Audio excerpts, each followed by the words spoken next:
2D start किए थे हम लोग, और आपको पिछले क्लास में इंट्रोडक्शन बताए थे सर्कल वगैरह के बारे में, क्या क्या हम लोग को 2D में पढ़ना है, 3D में क्या क्या पढ़ना है, ये सारा इंट्रोडक्शन टाइप के क्लास दिए थे। और एक भी क्वेश्चन वगैरह कुछ भी नहीं कराए थे, सिलेबस यहाँ तक कि कुछ स्टार्ट भी नहीं किए थे। और आज से हम लोग का सिलेबस स्टार्ट हो रहा है, जो हम लोग को BSc पार्ट 1, BA BSc जो कहीं लालजी प्रसाद बुक में जो जो लिखा हुआ है, मेंशन किया हुआ है, वो सारे चीज़ के लिए, जो कि लालजी प्रसाद बुक पूरा फॉलो करना है पूरा। ये आप बुक खरीद लीजिएगा, देखिए यही बुक है 2D कोऑर्डिनेट ज्योमेट्री, लालजी प्रसाद का नई वाली बुक है। और ये हमको 180 रुपये में मिला है, हो सकता है आपको कुछ कम में मिल जाए या फिर ज़्यादा में मिल जाए, तो इसका चिंता नहीं करना है। हम तो सीधा जाते हैं, जितना कहता है उतना दे देते हैं। आप बाकी सोच लीजिए कितना में आपको मिल रहा है, हमको 180 में मिला है। तो आप ये बुक ले लीजिएगा, इस बुक को पूरा हम लोग फॉलो करने वाले हैं और 2D स्टार्ट कर रहे हैं। कल की क्लास में आपको सर्कल के बारे में हम बताए हुए थे, इक्वेशन क्या होता है सर्कल, और आपको बहुत अच्छा एग्जाम्पल दिए थे कि हम लोग जो रोटी बनाते हैं वो सर्कल नहीं है, मम्मी जो रोटी बनाती है उसी को बोलते हैं सर्कल, ठीक है। उसको गोला नहीं बोलते हैं, गोला किसको बोलते हैं, गेंद को। वो जो हम लोग का फुटबॉल होता है उसको गोला बोलते हैं, वो सर्कल नहीं है। सर्कल क्या है, जो मम्मी रोटी बनाती है वो सर्कल है, फूलने के बाद नहीं, फूलने से पहले। फूलने के बाद तो वो तो 3D में चला जाएगा, लेकिन फिर पचकने के बाद वो सर्कल हो जाता है। और जो हम लोग बनाते हैं वो पाराबोला, कभी इलिप्स, कभी कुछ तो कभी कुछ हो जाता है, तो ठीक है, वो आप समझ रहे हैं। तो अब हम लोग चलते हैं, एंगल बिटवीन सर्कल्स हम लोग का टॉपिक है। सबसे पहला टॉपिक इसको पढ़ना है, एंगल बिटवीन सर्कल से मतलब 2-3 सर्कल के बीच एंगल क्या होगा। तो सर्कल एंगल कब बनाएगा, जब वो एक दूसरे को काटेगा। लाइन कब एंगल बनाता है, जब वो एक दूसरे को काटता है। जैसे अगर हम पूछे ये 2 सर्कल दिया हुआ है, इसके बीच एंगल कितना है, कुछ भी नहीं है, दोनों कट करेगा तब ना एंगल बनाएगा। तो 2 सर्कल जब कट करेगा तो कुछ ना कुछ एंगल पे कट करेगा। जैसे 2 लाइन कट करता है तो कुछ ना कुछ एंगल पे कट करता है, तो उसी तरीके से 2 सर्कल अगर कट करेगा तो कुछ ना कुछ एंगल पे कट करेगा। कितना डिग्री पे कट कर रहा है ये बात हमको पढ़ना है हम लोग को इसमें, एंगल बिटवीन सर्कल्स में। और हम लोग कैसे उसको फाइंड करेंगे और कैसे उस पर क्वेश्चंस वगैरह बनाएंगे, ये सारा कंसेप्ट हम लोग को पढ़ना है। तो ध्यान दीजिएगा, जब भी हम लोग 2 सर्कल को काटेंगे तो आप यहाँ मान लीजिए इसका कुछ सेंटर होगा, इसका भी कुछ सेंटर होगा, तो यहाँ से सबसे पहले हम लोग एक चाहे तो ऐसे टेंजेंट खींच सकते हैं और यहाँ से भी एक टेंजेंट खींच सकते हैं। अब गौर से आप देखिएगा, तो अगर हम लोग मान लें कि ये वाली जो रेखा है, मान लीजिए ये T1 है, ये T2 है, तो ये T1 क्या है, ये मान लेते हैं कि सर्कल S1 है, S2 है, ठीक है। तो S1 इस सर्कल का नाम दिए हैं, S2 सर्कल का नाम दिए हैं। तो S1 जो सर्कल है इस पर कौन टेंजेंट है, T2 टेंजेंट है। S1 सर्कल के लिए ये वाली चीज क्या है, टेंजेंट है। टेंजेंट किसको बोलते हैं, स्पर्श रेखा हिंदी में कहते हैं, जो स्पर्श करते हुए जाती है। अगर इस सर्कल को हम लोग भूल जाए, अगर इस S2 वाले सर्कल को भूल जाए तो S1 वाले सर्कल पे ये T2 क्या है, टेंजेंट, इसको स्पर्श करते हुए जा रही है। उसी तरीके से इस S2 वाले सर्कल पे ये T1 क्या है, टेंजेंट, इसको टच करते हुए जा रही है। यहाँ तक तो कोई दिक्कत नहीं है, लेकिन अगर थोड़ा सा आप ध्यान से देखिएगा तो एक बात और आपको समझ में आएगा कि ये जो T2 है ये S1 के लिए टेंजेंट का काम तो कर ही रहा है, साथ में ये S2 के लिए नॉर्मल का काम कर रहा है। अब यही का कार्य है, देखिए नॉर्मल क्या होता है, जैसे कि ये टेंजेंट है, ये ठीक है, ये मान लेते हैं कि ये टेंजेंट हो ही नहीं रहा है, ये टेंजेंट है, ठीक है। टेंजेंट क्या है, इस सर्कल को क्या है, स्पर्श करके निकल रहा है, तो नॉर्मल इसके परपेंडिकुलर होता है। अगर इसके परपेंडिकुलर हम लोग कोई रेखा खींचते हैं, कोई लाइन ड्रॉ करते हैं, तो ये क्या होता है, ये नॉर्मल होता है, ये इसके साथ 90 डिग्री का एंगल बनाता है। तो ध्यान से अगर देखिएगा तो इस स्पर्श रेखा पर, इस टेंजेंट पर ये जो लाइन है ये तो नॉर्मल है ना, परपेंडिकुलर है कि नहीं। तो जो लाइन ये T1 इस सर्कल के लिए स्पर्श रेखा का काम कर रहा है, वो इसके लिए नॉर्मल का काम कर रहा है। जो इसके लिए नॉर्मल का काम कर रहा है वो इसके लिए टेंजेंट का काम कर रहा है, स्पर्श रेखा का काम कर रहा है, ठीक है। तो ध्यान से देखिएगा, तो ये दोनों क्या है, नॉर्मल भी है, टेंजेंट भी है। तो हम लोग क्या करने वाले हैं, इसके बीच का जो एंगल होगा ना वही होगा थीटा, और वही इस दोनों सर्कल के बीच का एंगल होगा। अब आपके मन में एक और सवाल आ सकता है कि एंगल तो यहाँ भी बनेगा, तो एकदम बिल्कुल बनेगा, लेकिन जितना एंगल यहाँ बनेगा उतना ही एंगल यहाँ भी बनेगा। तो दोनों जगह फाइंड करने से कोई फायदा है क्या? एंगल दोनों जगह निकालने से कोई फायदा है? दोनों जगह सेम ही आएगा। तो यहाँ जो हम लोग थीटा को निकाल लेंगे तो यही क्या हो जाएगा, इस दोनों सर्कल के बीच का एंगल हो जाएगा। और इसी को हम लोग कैसे निकाले, इसी चीज़ को समझना है। और दो सर्कल का इक्वेशन दिया रहेगा तो एंगल कैसे निकालेंगे, इसी चीज़ को पढ़ना है। तो चलिए हम लोग समझते हैं कि इसके बीच का एंगल कैसे निकलेगा, थीटा का वैल्यू हम लोग कैसे निकालें। तो थोड़ा सा हम लोग दिमाग लगाते हैं, क्या करते हैं, इस एस को यहाँ क्या किया, हम इसका एस नाम दे दिए, इसका S1 दे दिए, इसका T, इसका T1 दे दिए। S1 का T1 कर देते हैं और इसको T कर देते हैं। ठीक है, हम ठीक है, कोई नहीं है, कोई भी नाम कुछ भी दे सकते हैं, मतलब ऐसे हम लिखे हैं। तो अब इसको क्या करते हैं हम लोग, इससे मिला देते हैं। ठीक है, इसके सामने बना देते हैं। ये एग्जैक्ट फिगर नहीं है, ये तो सर्कल एक्चुअली में है ही नहीं, मतलब हम तो सर्कल आपको इसको मानना पड़ेगा, हम एकदम गोल तो नहीं खींच सकते हैं, मतलब खींच भी सकते हैं, हमको तो आता नहीं है एक्चुअली, ड्राइंग तो हमको साफ नहीं आता है, थोड़ा भी नहीं आता है। तो इतना आप एडजस्ट करके रखिएगा, इसको माइंड में सर्कल बैठा के चलिएगा। ये सर्कल है भाई, भले आपको सर्कल की तरह दिख नहीं रहा लेकिन सर्कल है। ठीक है, तो उसी तरीके से ये क्या है, ये एक ट्रायंगल बन रहा है, देख रहे हैं। इसको जब हम इससे मिला देंगे तो ये ट्रायंगल बन जाएगा। अब ट्रायंगल बन जाएगा तो इस पर ट्रायंगल का कंसेप्ट अप्लाई करके थीटा निकालेंगे। तो ऐसा करते हैं कि हम लोग मान लेते हैं कि इसके बीच का डिस्टेंस r है और इसके बीच का डिस्टेंस r1 है, इसके बीच का डिस्टेंस d है। अब ये मत मन में सोचिए कि हम r a का है माने हैं, r1 का है माने, इसको da का है, तोरा जे मन करे से मानो, कोनो दिक्कत नहीं है। p q r s z जना से नाम स्टार्टिंग बा ओकर ओकरे से मान लो, कोनो दिक्कत नहीं। ठीक है, तो हम माने इसे। ठीक है, तो अब इसका वैल्यू कैसे निकलेगा ये हम लोग को सोचना है। अब सर्कल है तो सर्कल का हम लोग कंसेप्ट लगाना होगा। तो आपको एक चीज हम रिवीजन कराना चाहते हैं, जो हम लोग पढ़े हैं कोसाइन रूल, 11th क्लास में पढ़े हैं शायद, जहाँ हम पढ़े कोसाइन रूल होता है, आपको हम बता देते हैं। जैसे कि एक ट्रायंगल है और अगर यहाँ थीटा बन रहा है, ठीक है, एक ट्रायंगल है, यहाँ थीटा बन रहा है, मान लीजिए ए है, ये बी है, ये सी है। तो अगर cos थीटा अगर हमको निकालना है, यानी cos थीटा निकालना है, तो ये कितना हो जाएगा, ये हो जाता है। मान लीजिए अगर इसका डिस्टेंस ए है, इसका बी है और इसका सी है, तो ये इससे जो एंगल जुड़ा हुआ है, इससे जो जुड़ा हुआ है उसका स्क्वायर, ए स्क्वायर प्लस बी स्क्वायर हो जाता है। अब माइनस इसका घट जाता है सी स्क्वायर और बाई हो जाता है 2। इसी को बोलते हैं कोसाइन रूल। ये हमको पढ़ना है कोऑर्डिनेट ज्योमेट्री में, 11th क्लास में पढ़े होइएगा। अगर मान लीजिए कि यहाँ पे थीटा बनता है और अगर ये ए है, ये बी है, ये सी है, ये ए है, ये बी है, थोड़ा उल्टा पुल्टा मानते हैं, ये सी है, ये बी है, तो क्या फॉर्मूला होगा, तो हो जाएगा cos थीटा बराबर a square plus C square minus B square, सामने वाला को घटाते हैं, अब बाई 2। आइए दोनों पहले वाला जो प्लस में है उसको लिख देते हैं ए सी, हो गया। तो यही कंसेप्ट यहाँ हम लोग अप्लाई करेंगे। देख रहे हैं थीटा है, तो यहाँ अगर हम लोग cos थीटा बराबर लिखे तो कितना हो जाएगा, r square plus r1 square minus d square by 2r1 r into r1 हो जाएगा ना। बस सेम चीज हम लोग अप्लाई करेंगे। तो हम लोग क्या सबसे पहले लिखेंगे, इन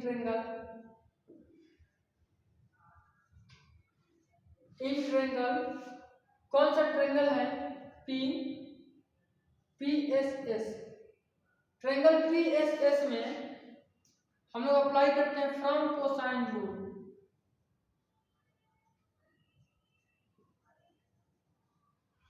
कोसाइन रूल से हम लोग को क्या मिल जाएगा, कोसाइन रूल से मिलेगा cos थीटा बराबर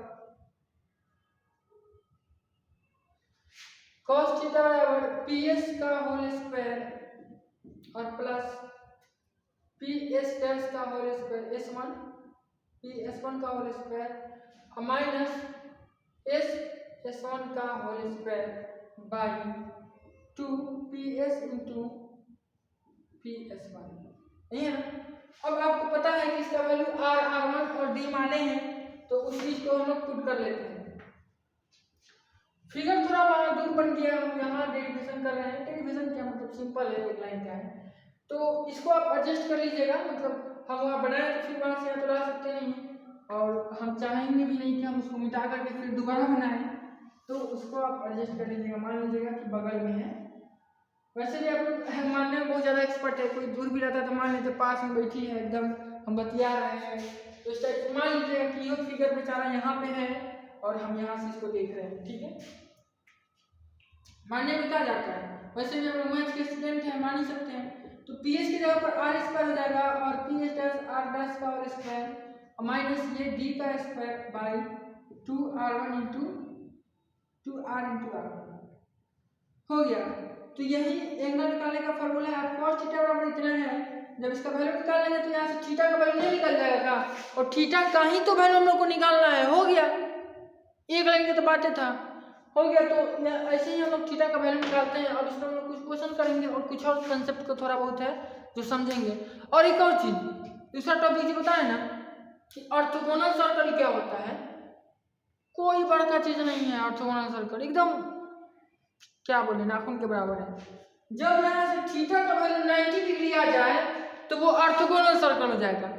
अगर ये 90 डिग्री पर ये दोनों सर्कल कट करे, थीटा का वैल्यू यहाँ पे 90 डिग्री हो जाए तो ये दोनों सर्कल ऑर्थोगोनल सर्कल्स कहलाएगा। ऑर्थोगोनल सर्कल कहना गलत होगा क्योंकि एगो सर्कल ऑर्थोगोनल कैसे होगा, एगो सर्कल 90 डिग्री किसके साथ एंगल बनाएगा, वो तो दो रहेगा तब ना बनाएगा 90 डिग्री, तो 90 डिग्री बनाएगा तो ऑर्थोगोनल होगा। अब कहिएगा एक आदमी शादीशुदा है तो कैसे होगा, अकेले शादी किया, अपने खुद से ही शादी कर लिएगा, हो ही नहीं सकता।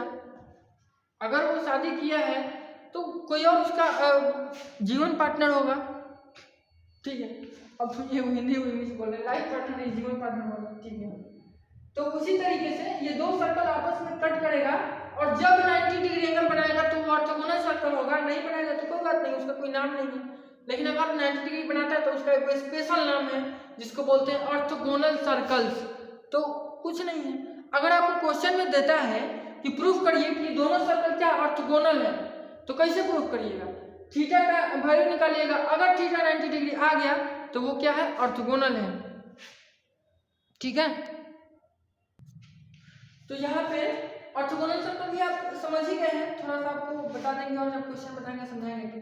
तो यहाँ पे आर का जो वैल्यू है वो कितना है, तो आर का आर क्या है, डी क्या है, ये सारा चीज भी तो लिखना होगा। तो आर क्या है, रेडियस है, आर है तो आर रेडियस नहीं है किसका, एस वाले सर्कल का, मतलब पहले सर्कल का रेडियस क्या है, आर है। अगर इसको पहला माने तो आर क्या है, रेडियस ऑफ सर्कल से यार सर्कल का स्पेलिंग होता है, भुलक्कड़ आदमी है, सब भूल जाते हैं। रेडियस ऑफ सर्कल, कौन सा सर्कल, एस नाम का जो सर्कल है उसका रेडियस क्या है, आर है, और R1 क्या है, रेडियस ऑफ सर्कल S1। उसके बाद डी क्या है, डी है डिस्टेंस बिटवीन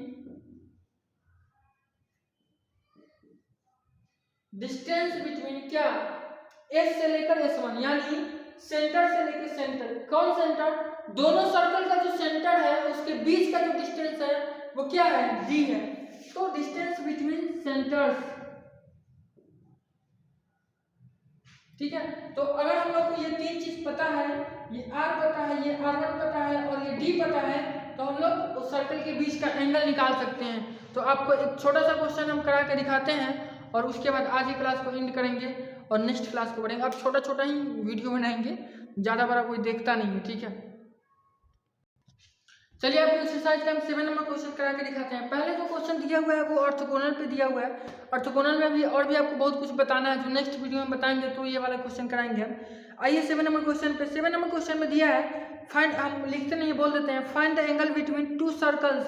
अब दो सर्कल का इक्वेशन दिया है, ठीक है, तो लिख लेते हैं given equation of circles are. Equation of circles are कितना दिया हुआ है, दो सर्कल का इक्वेशन दिया हुआ है। तो पहला इक्वेशन दिया हुआ है x square plus y square बराबर a square, x square plus y square बराबर ए स्क्वायर, मान लेते हैं इक्वेशन फर्स्ट। एंड जो दूसरा इक्वेशन दिया हुआ है वो दिया हुआ है एक्स माइनस सी का होल स्क्वायर और प्लस वाई स्क्वायर और is equal to b square. और एक और चीज इसमें दिया हुआ है कि हियर सी का जो वैल्यू है वो छोटा है बी प्लस ए प्लस बी से। ये भी कंडीशन दे दिया है, ठीक है, देखते हैं इसका यूज आता है कि नहीं कंडीशन का। तो इस क्वेश्चन का हम लोग सोल्यूशन नहीं कर रहे हैं, क्वेश्चन आपको लिखे नहीं, आपको पता है। तो क्वेश्चन में दो इक्वेशन दिया है, दोनों सर्कल का है और कहा है कि इस दोनों के बीच का एंगल बताइए कि इस दोनों के बीच का एंगल कितना होगा। तो कैसे निकालेंगे? एंगल निकालने के लिए हम लोग को क्या क्या चाहिए पहले ये समझते हैं। एंगल निकालने के लिए r चाहिए और r1 चाहिए, मतलब दोनों दो जो सर्कल दिया है दोनों सर्कल का रेडियस चाहिए और दोनों के बीच के सेंटर का दूरी अगर हमको पता है तो हम लोग क्या कर सकते हैं, उसका एंगल निकाल सकते हैं। अब दोनों के बीच के सेंटर का दूरी, अगर दोनों का सेंटर पता है तो उसके बीच का दूरी निकाल लेंगे, और दूरी पता है और उसका रेडियस पता है तो हम लोग क्या कर सकते हैं, उसका एंगल निकाल सकते हैं। और आपको पता है कि अगर कोई भी सर्कल दिया हुआ है उसका इक्वेशन, तो हम लोग उससे रेडियस भी निकाल सकते हैं और सेंटर भी निकाल सकते हैं। तो दोनों का रेडियस और सेंटर निकाल ही लेंगे और सेंटर के बीच का डिस्टेंस निकाल ही लेंगे तो क्या एंगल नहीं निकल जाएगा, एकदम आसानी से निकल जाएगा। चलिए निकालते हैं। तो फ्रॉम इक्वेशन फर्स्ट से इसमें रेडियस कितना होगा। अब आपको तो हम सर्कल का इक्वेशन बताए थे कि एक्स स्क्वायर होता है प्लस वाई स्क्वायर होता है प्लस 2gx होता है प्लस 2fy होता है और प्लस c होता है बराबर 0 होता है। अब लो इसमें तो ऐसा कुछ दिया ही नहीं है, तो आपको एक और हम टाइप का बताए थे इक्वेशन कि एक होता है x माइनस एच का होल स्क्वायर और प्लस वाई माइनस k का होल स्क्वायर अब बराबर आर स्क्वायर, जहाँ एच और के क्या होता है उसका सेंटर होता है और आर क्या होता है, रेडियस होता है। तो इस वाले पैटर्न की बैठ रहा है, लेकिन खाली एक्स स्क्वायर है, एक्स माइनस एच का होल स्क्वायर है। तो यो तो हो सकता है कि एच का भी वैल्यू 0 हो और के का भी वैल्यू 0 हो। अगर इस दोनों का वैल्यू 0 हो जाएगा तो ये x square plus y square बराबर आर स्क्वायर हो जाएगा। तो वहीं पर तो दिया है x square plus y square बराबर ए स्क्वायर, मतलब आर की जगह पर ए है। तो कह सकते हैं फ्रॉम इक्वेशन फर्स्ट से r का जो वैल्यू है वो रेडियस लिख देते हैं। रेडियस जिसको हम लोग r मान रहे हैं वो कितना है, वो है रेडियस क्या है, a है। r स्क्वायर होता है तो r की जगह क्या है, a है। और सेंटर CNT, अच्छा अमेरिकन लिखे चाहे ब्रिटिश लिखे बात बराबर है, कोनो सेंटर आप समझ देंगे। सेंटर क्या है, सेंटर इसका हो जाएगा 0 0, ठीक है। और इक्वेशन 2 से अगर देखें फ्रॉम इक्वेशन 2, तो इक्वेशन नंबर 2 से हम लोगों को क्या मिल रहा है, इक्वेशन 2 अब देखिए ये भी इसी पैटर्न पे है। यहाँ क्या है, k की जगह वैल्यू 0 है, यहाँ k का वैल्यू 0 है, h तो है, h की जगह पर क्या है, c है। तो इसका क्या हो जाएगा, सेंटर पहले रेडियस के बाद रेडियस भी हो जाएगा, रेडियस इसको r1 मानते हैं, ये क्या हो जाएगा b हो जाएगा। और सेंटर क्या हो जाएगा, अब देखिए यहाँ पे ये c है, मतलब h का वैल्यू c है तो h कॉमा q होता है, तो c कॉमा k का वैल्यू कितना है 0, c कॉमा 0 हो जाएगा। अब हम लोग के पास रेडियस है और सेंटर भी है, लेकिन हम लोग को चाहिए क्या, रेडियस चाहिए और डिस्टेंस बिटवीन सेंटर चाहिए। तो पहले हम लोग डिस्टेंस बिटवीन सेंटर निकाल लेते हैं, सेंटर के बीच का डिस्टेंस यानी d निकाल लेते हैं। तो लिखेंगे नाउ डिस्टेंस बिटवीन